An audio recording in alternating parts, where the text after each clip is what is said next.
Unit 2 primarily covered our radical equations. This will have rational exponent equations in it as well, because if you remember, those are just radicals, so square roots, cube roots, fourth roots. For these, again, you will want to find your domain first, so let's talk that through. With a radical, specifically an even radical, so I have a square root here, I need to make sure that under my radical stays positive, or it would be an excluded value or an extraneous solution anyways. So what we're going to do is say that, hey, 6x plus 70 has to be greater than or equal to 0, or that answer just won't work. When you solve this, you get that x has to be greater than or equal to negative 35 over 3, which is about 11.6, repeating 11 2/3. When we write that as a domain, my smallest value is negative 35 over 3, and it could be that because that would make my radical just be 0. But then it can be anything bigger than that, so anything all the way up to infinity. When you're actually solving these, I need to isolate my radical first, assuming there's only one of them. So I'm going to move that negative x over, and it's going to give me x plus 5 equals the square root of 6x plus 70. To cancel a square root, we need to square both sides. On the right-hand side, the square and the square root just cancel, and I get 6x plus 70. On the left-hand side, we need to actually multiply that out. And so we get x plus 10x plus 25. Since this is a quadratic, you have a squared term, we need it equal to 0. So x squared plus 10x plus 20, oopsies, sorry, I should have subtracted that 6x plus 4x. And then 25 minus 70 gives me negative 45 equals 0. And this is what we are now going to factor. So negative 45 adds to give me 4, which is going to be 9 and negative 5. When I go to factor this, which you should get after factoring it all the way out, so x plus 9 times x minus 5, which tells me x could be negative 9 or 5. Part of why we figure out the domain is to help us with this next step of checking for any extraneous solutions. What we talked about in the chapter that you can still absolutely do is just take these numbers and plug it into your radical and make sure your radical stays positive. What you can also do is just compare these numbers to your domain, and as long as they're within your domain, those answers work. Either way I do this, both of those answers are valid answers, and so I have those two there. Now, they're at least valid for my domain. We do have to check one other thing, if you remember from the unit. And we have to check and make sure the whole equation still works out. To do that, you do have to still actually plug it in and check, because this is what could give you an extraneous solution, besides making sure you have it positive under the radical. So when I do this, 6 times negative 9 plus 70 gave me that 16 under the radical. That was positive. That's what my domain told me would be fine. Square root of 16 is 4. Negative times negative 9 is 9. That does not equal 5. So while negative 9 was in my domain, it was still an extraneous solution because when I squared the problem, it gave me that extra solution.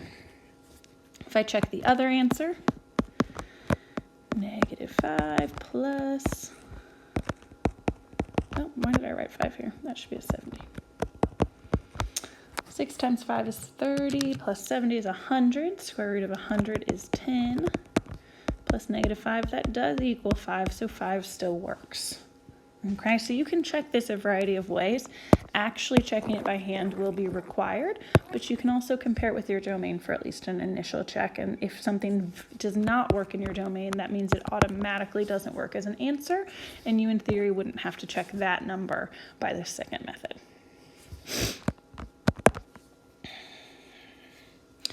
Okay, so with this one, it is a cube root function.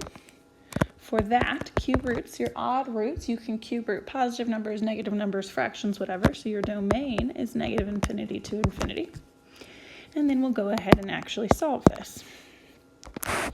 We would have to minus 2, and you get 18, divide by 3. And the cube root of x minus 4 equals 6.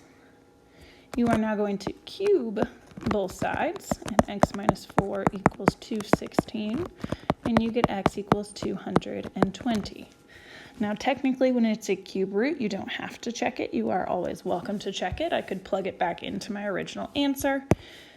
Do 220 minus 4 is 216. Cube root of 216 is 6. So this is really 3 times 6, which is 18, plus 2, and that does equal 20. But again, with an even root, you have to check. With an odd root, you do not.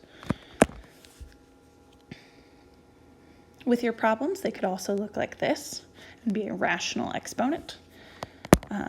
With this, I'm going to start by rewriting it, because often that will help us to make sure we know what's really going on. And see that it's really just a fourth root. For the domain, my under the radical is a even root, so it has to be greater than or equal to 0.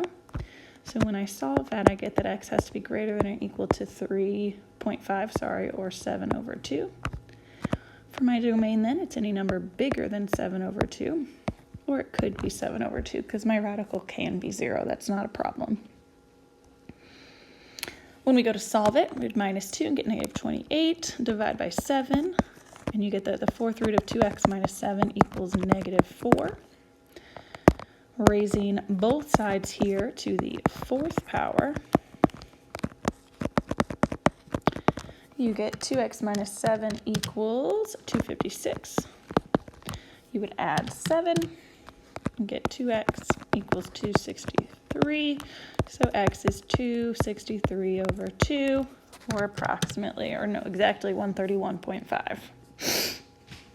Again, in this chapter, we typically won't want decimals, so I would leave it as such. This number does fall within that range, so it's at least good that far, but you do have to check it before you raised your problem to a power. When you check it, say I plug it in, we can plug it in right here. What you're going to have, the fourth root, 263 over 2 times 2 is just going to give me 263 minus 7, and I need to make sure that that equals negative 4. When I do that, 263 minus 7 gives me the 256 again, but the fourth root of that is positive 4, so this one does not work, and I have no solution. Another way you could have known that, and we did talk about this back in the chapter, I had a fourth root equals a negative number right here. Immediately with that, I knew it would be no solution, because there's no way to do the fourth root of some number and get a negative as an answer. So you can also see that right here and go straight to no solution if you remember that. When we did these in Unit 2, we didn't do specifically this problem type because it required you to have a little knowledge from Unit 3, but now I can kind of mix these in. So first off, I'm going to rewrite this as a root. It is the square root of r plus 7 cubed. For my domain, I know that my radical is a square root, so r plus 7 does have to be greater than or equal to 0, which means I'm only going to have numbers from negative 7 to infinity. Anything smaller than negative 7 won't work. I add the 2 over, and I get 729 equals the square root of r plus 7 cubed. And when we did do these, we talked about undoing each piece. So for example, since there's a square root, I would have to square both sides. And because that would be huge, I'm not going to do it. I'm going to just talk you through what happens next. Then, because it's a cube root, I need to undo that by cube rooting both sides, and that will undo my cube. If I do the cube root of 729,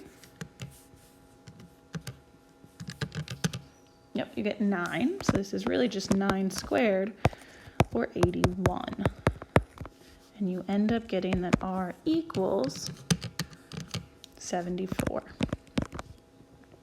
Again, a couple things to check. First off, 74 is in the range I need it to be in, but I do need to make sure this works. Typically, if the number you square is positive, you're not going to have a problem. But if I plug it in just to make sure here, 74 plus 7 gives me the 81. I would square root 81 and I get 9. Cubed gives me that 729. So this does actually check out, and 74 is my answer.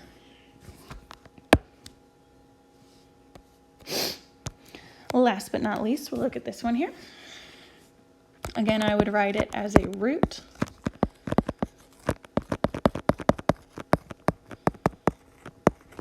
to help you figure out your domain especially. It is a fifth root, which means it can be any number in the world. Because when you fifth root something, it can be positive, it can be negative, it doesn't matter.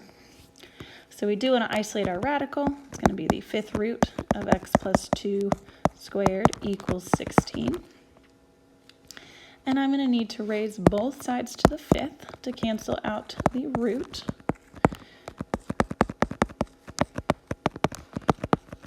And then I'm going to need to square root both sides to cancel out the squared. Now what I would need to remind you, anytime you square root both sides, you have to have a plus or minus. So when I do the square root of 16, it's not just 4, but it's plus or minus 4 to the fifth. And then I do need to figure out 4 to the fifth. So x plus 2 would be either positive or negative 1024. Oopsies, I don't know why I put a comma there. I do need to solve for both answers, so I'm going to technically just break it apart. Could be positive 1024, which would give me that x equals 1022.